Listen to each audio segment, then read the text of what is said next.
మనం డిపెండ్ కావాల్సింది అంటే ప్రభుత్వం కూడా డిపెండ్ కావాల్సింది ఎవరి మీద అంటే జనాల మీదనే, జనాల యొక్క డిమాండ్ మీదనే. అది కన్సంప్షన్ ఎప్పుడు పెరుగుతుంది, మరి డిమాండ్ ఎప్పుడు పెరుగుతుంది అంటే కొంచెం ట్యాక్స్ రేషనలైజేషన్ కనుక చేస్తే ఖచ్చితంగా పెరిగే అవకాశం ఉంది. వాళ్ళు ఆ రకమైనటువంటి అనాలిసిస్ చేసి ట్యాక్స్ తగ్గించడం జరిగింది. ఈ ట్యాక్స్ తగ్గించడం ఎంత తగ్గించారు? చిన్న స్టాట్స్ ఏంటంటే సుమారు 440 పైచిలుకు గూడ్స్ మీద కావచ్చు, సర్వీసెస్ మీద కావచ్చు తగ్గించారు. చిన్న స్టాట్స్ చెప్తాను నేను. 60% 60% ఈ 453 గూడ్స్ ఏవైతే ఉన్నాయో వాటిల్లో సుమారు 60% 12 నుంచి 5% తగ్గించారు. Just look at the drastic change.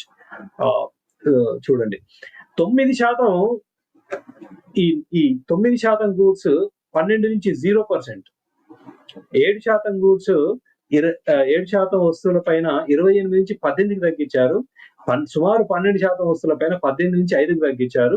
అసలు 28% అనేటువంటి ఏదైతే ట్యాక్స్ స్లాబ్ పెట్టారో తీసేసి ఓవరాల్ గా తీసేసి 5, 12, 5, 18 ఈ రెండు ట్యాక్స్ స్లాబ్స్ పెట్టారు. అది పెట్టడం వల్ల చాలా ఖచ్చితంగా డిమాండ్ పెరిగే అవకాశం ఉంది.